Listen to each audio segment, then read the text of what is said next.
Why do you think? मतलब हर देश में जो फोटो होती है वो एक ऐसे इंसान की होती है जो एक लंबे समय तक देश को नेतृत्व संभाला हो, एक मुश्किल दौर में, लंबे समय तक। कई बार आप देखिएगा ना, मैच में कोई ऐसा इंसान मैच जिताता है ना, ज्यादा रन नहीं मारा है लेकिन मुश्किल दौर पे विकेट को बचा के रखा था, तो गांधी वही खिलाड़ी था, मुश्किल दौर में बचा के रखा था। वर्ल्ड वॉर 1 के बाद उन्होंने जो संभाला यहाँ पे, और गांधी रहता तो मुस्लिम लीग बना ही नहीं रहता। 1906 में ये क्या कर रहे थे लोग? 1916 में जब कांग्रेस और मुस्लिम लीग के बीच लखनऊ में समझौता हुआ तो सरदार पर ये बाल गंगाधर तिलक जी थे वहां पे, उनके उपस्थिति में समझौता हुआ। वहां पे एनी बेसेंट थी लखनऊ समझौता में, होने ही नहीं देना चाहिए था उसी समय। अब जड़ मसल के खत्म कर देते, मुस्लिम लीग बनता ही नहीं तो मांगता कौन जिन्ना। अपने पैरेलल एक संगठन बना दिया। 1909 में मुसलमानों के लिए अलग निर्वाचन क्षेत्र घोषित कर दिए। कौन पागल था उस समय, उसको नहीं पता था कि आप एक एरिया अलग दे रहे हैं, कल को वो देश बना लेगा। यही चीज जब 1932 में इंग्लैंड में रैमजे मैकडोनाल्ड करना चाहता था, महात्मा गांधी वहां गए और टेबल पे मीटिंग चल रही थी, राजा बैठा था, प्रधानमंत्री बैठे थे, गांधी उठ के चले आए। और जब यहां आए तो लोगों ने पूछा कि क्या आए हैं, तो उन्होंने कहा कि मैं खाली हाथ आया हूं लेकिन देश के इज्जत पे बट्टा लगने नहीं दिया हूं। और 1909 में जब पृथक निर्वाचन दिया जा रहा था तो उस समय कौन गुनहगार था? खैर, जो न गांधी को जान रहा है न नेशनल फ्रीडम स्ट्रगल पढ़ा नहीं, वो भाषण देगा तो उसको क्या सुन सकते हैं। और सवाल उठाने वाले बहुत लोग हैं बिना पढ़े लिखे। सवाल तो लोग सीता मैया पे उठा दिए थे, तो गांधी जी क्या है? तो गांधी और हम और आप क्या चीज है? इस समाज का उसूल है, जो इस समाज को उठाएगा समाज उसको मार देगा।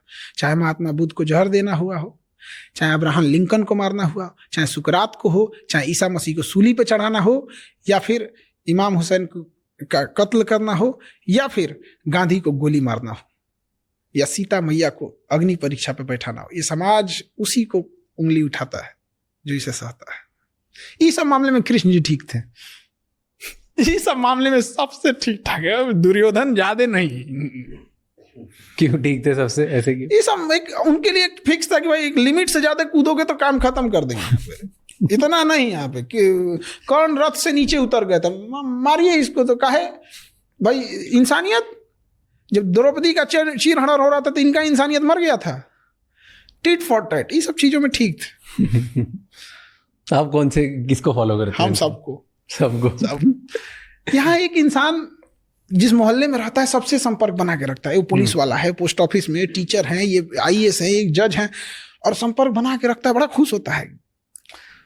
तो फिर इतने बड़े बड़े भगवान से क्यों बैर लेना भाई? सबसे मिलजुल के रहो, कोई दिक्कत कभी आएगी तो खुल के बोल सकते हो। और क्या ये बताइए, अगर कोई क्रिश्चियन है वो वाहे गुरु से कहे कि हमारी मुसीबत में आप, मेरी मुसीबत है, हमें इस मुसीबत से निकाली, तो क्या कहेंगे? तुम क्रिश्चियन हो। इंसानियत सबसे बड़ा होना चाहिए, सर्वोपरि। अभी देखा जो बिल के ऊपर बात हो रही है, वक्फ बोर्ड बिल, वो क्या है ना कि रिलीजियस चीजें जो होती है ना, जैसे CANRC आया था ना, ऐसा लग रहा था कि दुनिया पलट जाएगा, तो ये हो जाएगा, तो वो हो जाएगा, देश के लिए ये वो, पता नहीं क्या हुआ, पता ही नहीं चलता कुछ आपको। मतलब कुछ GST आने वाला था तो इससे देश का विकास हो जाएगा, ये हो जाएगा, वो।